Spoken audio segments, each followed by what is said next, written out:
The communication technologies that we have seen mostly are bidirectional. That means if we have two nodes, both of these nodes can serve as sender as well as receiver. Of course, this bidirectional communication can be half duplex or full duplex. There are certain technologies, however, which are communication technologies indeed, but they are not bidirectional. In fact, they are unidirectional. An example which you would readily understand is satellite communication, especially for broadcasting entertainment channels. What we observe is that our satellite receiver, which is a set-top box in our houses, is mostly a receiving device. And this satellite up in the sky is always transmitting these entertainment channels down to the set-top box. So you'll appreciate that in certain communication mechanisms, some kind of directionality is there. Sometimes it is only one directional. A similar technology that is based on such unidirectional unidirectional mechanism is called radio frequency identification. In this module, we shall explore briefly though what is radio frequency identification as a technology, what are the application areas, we'd look at the basic architecture and the traffic flow.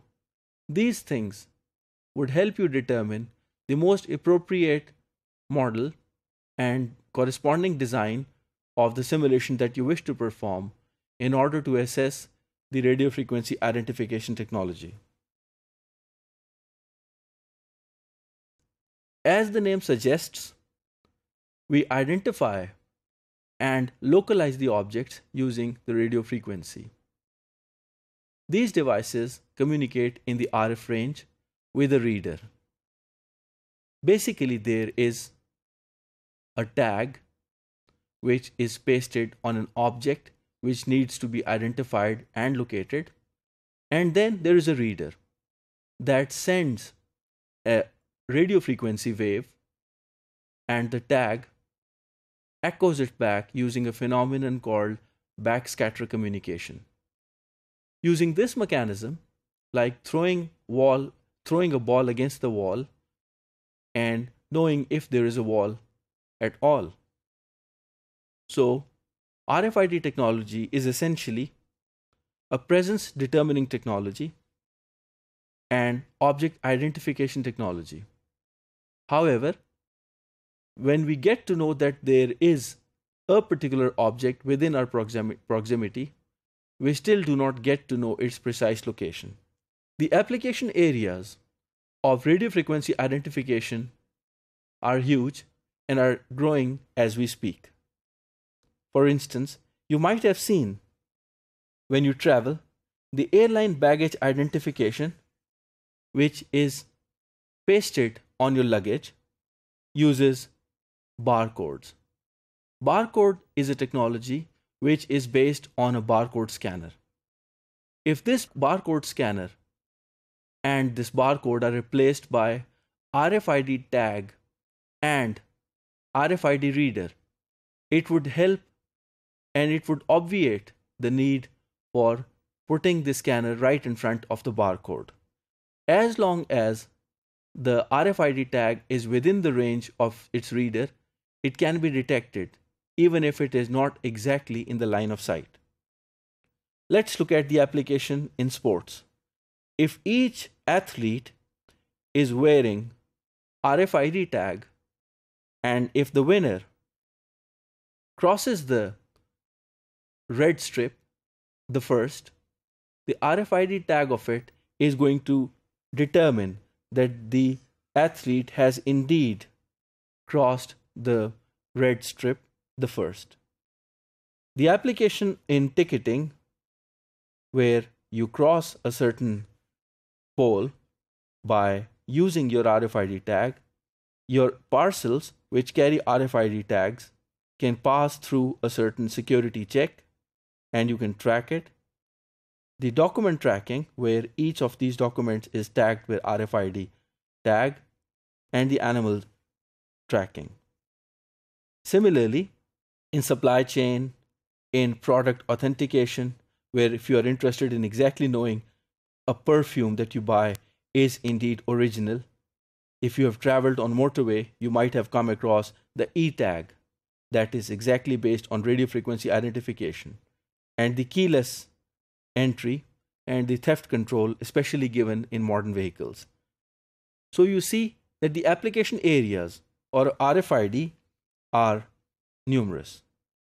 The basic architecture of RFID end-to-end is explained here.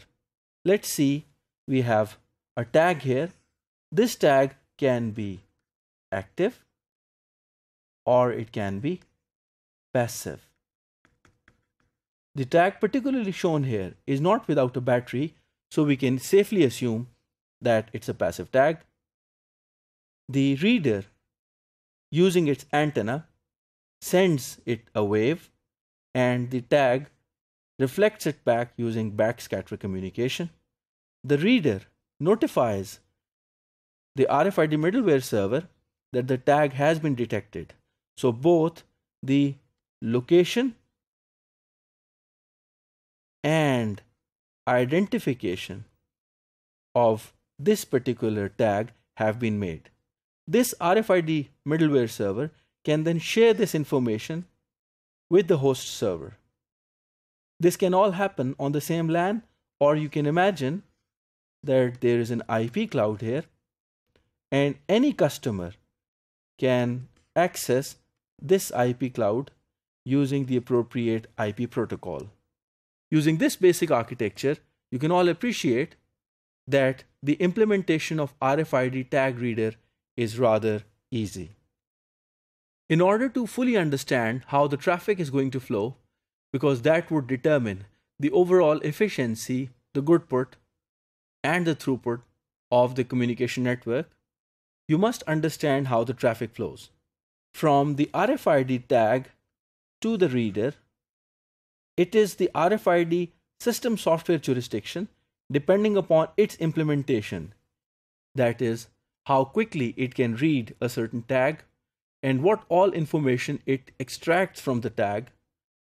This traffic is then forwarded on to the middleware.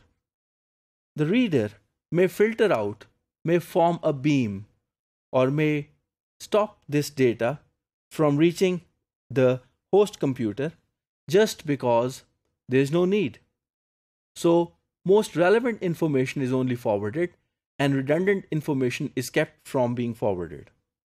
Then this is where the host application sends this traffic to the internet, depending upon what query, that is, request response mechanism is incorporated, the overall efficiency of the system is determined.